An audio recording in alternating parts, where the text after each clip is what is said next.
On this edition of Airwaves, Roadhawk pulls up pierside to help sailors get underway.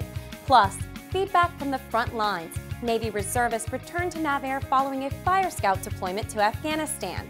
And with a goodbye and a good on ya, Vice Admiral David Archazell hands over the helm of NAVAIR. Welcome to this edition of Airwaves. I'm Michael Lauren Prue. NAVAIR has a new commander at its helm. Vice Admiral David Dunaway relieved Vice Admiral David Archazell during a change of command ceremony at NAS Patuxent River. Hundreds of NAVAIR employees, family members, and friends attended the event, which also served as Vice Admiral Archazell's retirement ceremony.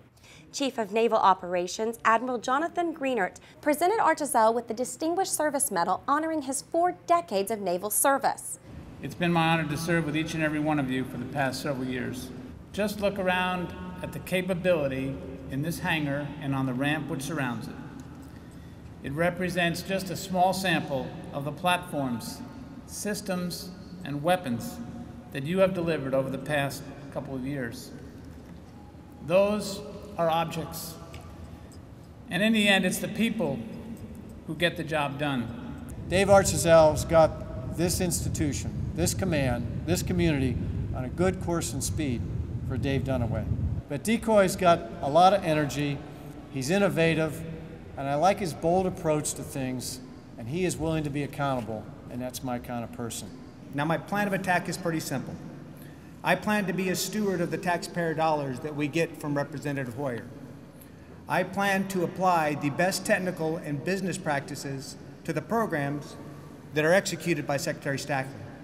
And I plan to deliver the best integrated and interoperable warfighting capabilities known to man to the CNO so he can organize, train, and equip our battle forces as they go over the horizon. Vice Admiral Dunaway graduated from test pilot school in 1996. He's held multiple program manager assignments and served as commander for Naval Air Warfare Center Weapons Division in China Lake and Point Mugu. You can learn more about Admiral Dunaway and see his first message to the NAVAIR community on our website at www.navair.navy.mil/news. Developing integrated and interoperable warfighting solutions remains a key focus area for NAVAIR's new commander.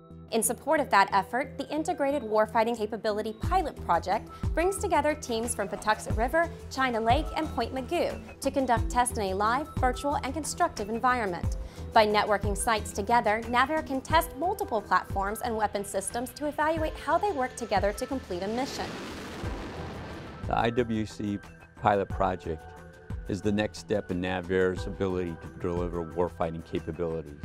We need to improve our systems across missions and look at those gaps and seams so that we can provide the best possible products to our warfighters. It changes how we do our job because it allows us to implement modeling and simulation upfront and early, way up front and early before the milestone decisions are made so we can start the initial planning to meet those readiness-based metrics that we're going to implement in the future. That by making sure that these things are connected, that they're interoperable, and they're integrated with each other, that we will get a better or more cost-effective solution out of it. And that's really the overall goal for this. As part of the initial pilot project, NAVAIR established an enterprise team responsible for evaluating the mission and providing system of systems-based solutions. It's a helicopter that's saving the Navy time and money without ever getting off the ground. Roadhawk is a tractor-trailer containing the command center and avionics suite of an SH-60 helicopter. The mobile laboratory can pull alongside a Navy vessel, giving sailors the opportunity to conduct pre-testing prior to getting underway. Well, Roadhawk is basically a real helicopter inside a van.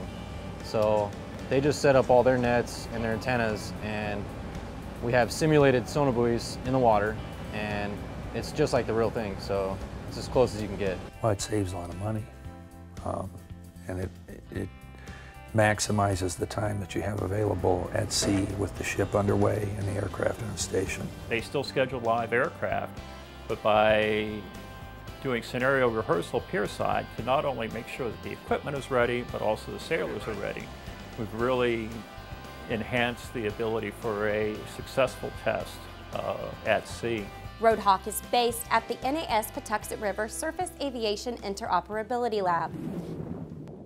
The Navy's newest small unmanned aircraft flew into its next phase of development without a runway. The RQ-21 Alpha Small Tactical Unmanned Air System completed a 66-minute test flight at China Lake, California. Operators launched and recovered STUAS using Skyhook, a unique system that eliminates the need for runways and enables safe recovery of small tactical aircraft on land or at sea. STUAS provides persistent maritime and land-based tactical intelligence, surveillance, and reconnaissance capabilities to the warfighter. Initial rollout to the fleet is scheduled for 2013. Navy reservists get hands-on experience with Fire Scout in the combat zone. Lieutenant Commander David Avery is back in Patuxent River following an 8-month tour of duty in Afghanistan. While deployed, Avery and a team of 30 military men and women worked with the MQ-8B, learning the challenges and opportunities of unmanned aviation. It allowed the Navy to gain experience on operating and maintaining the aircraft. That fed directly into some of the data collection for the operational evaluation, for the test and evaluation of Fire Scout. It's a representative sample of what it would be like to maintain and operate this in the fleet. The MQ-8B detachment is in the process of reverting back to a government-owned, contractor-operated unit. Lieutenant Commander Avery and other members of his unit will continue their work with Fire Scout at Webster Field, Maryland. And that's it for this edition of Airwaves. See you on the flight line.